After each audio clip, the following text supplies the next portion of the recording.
안녕하세요. 강재영입니다. 네, 오늘은 조언을 통해 창조적 마인드셋 키우기라는 주제로 한번 이야기를 해보고 싶은데요. 우리는 어떤 일을 결정하기 앞서서 조언을 구하는 경향이 있습니다.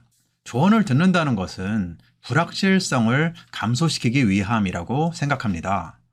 그런데 조언을 자꾸 들으려고 하는 사람들은 의존성이 높아질 수도 있습니다. 특히 엄청나게 좋은 조언을 경험해서 문제가 잘 해결되면 더욱 그렇습니다. 급기야는 자기 스스로 결정하지 못하고 계속 끌려가게 되기도 합니다. 그러다가 일이 생각한 대로 잘 풀리지 않게 되면 급기야는 조언을 해준 사람을 탓하고 원망하게 될 수도 있습니다. 조언을 통하여 자신의 문제를 좀 더 객관적으로 바라볼 수 있는 기회로 삼으면 된다고 봅니다. 때로는 어떤 문제에 대해서 상반된 조언을 듣게 될 수도 있습니다. 이럴 경우에 상대방 역시 그 해결책에 대해서 자신만의 마인드셋을 기반으로 생각하기 때문에 그렇다고 봅니다. 사실 나만큼 내 문제에 대해서 고민하는 사람은 세상에 없습니다. 나에게 조언을 해주는 사람조차도 나의 문제에 대해서 치열하게 고민하지 않습니다. 장기를 두는 모습을 보면 주변에서 훈수를 두는 사람을 보게 됩니다. 축구 경기를 보는 관객들도 마찬가지입니다. 자신이 경기를 뛰면 더 잘할 수 있을 것 같은 착각이 들기도 합니다.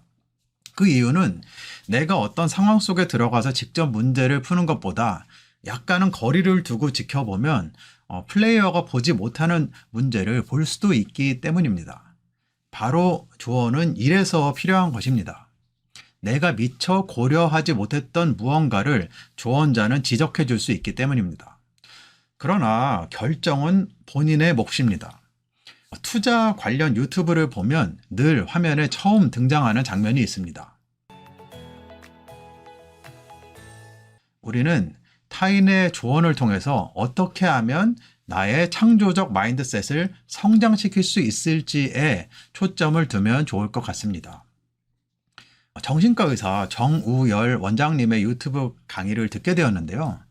그분에 따르면 굳이 사람과의 관계에 연연하지 말고 지내는 것이 더욱 건강한 인간관계를 만들 수 있다고 합니다.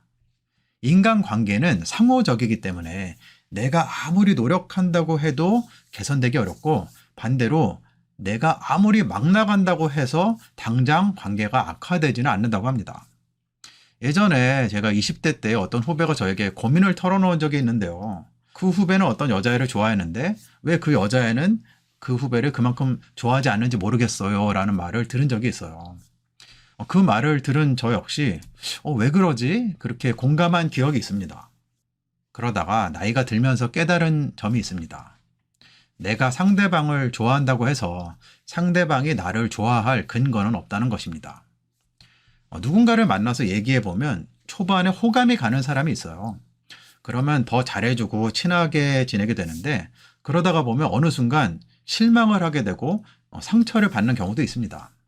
반면에 초반에 나랑 잘 맞지 않은 것 같고 나에게 좀 까칠하게 대하는 사람도 있습니다. 그런데 좀 더 시간을 두고 상대방을 대하면 의외로 그 사람이 되게 진국이고 나에게도 매우 도움이 되는 사람일 수도 있습니다.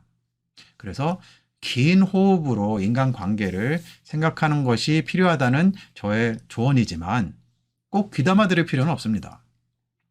조언을 통해서 나의 창조적인 마인드셋을 성장시키는 데 집중하고 결정은 본인 스스로 하는 것입니다. 시청해 주셔서 감사드립니다.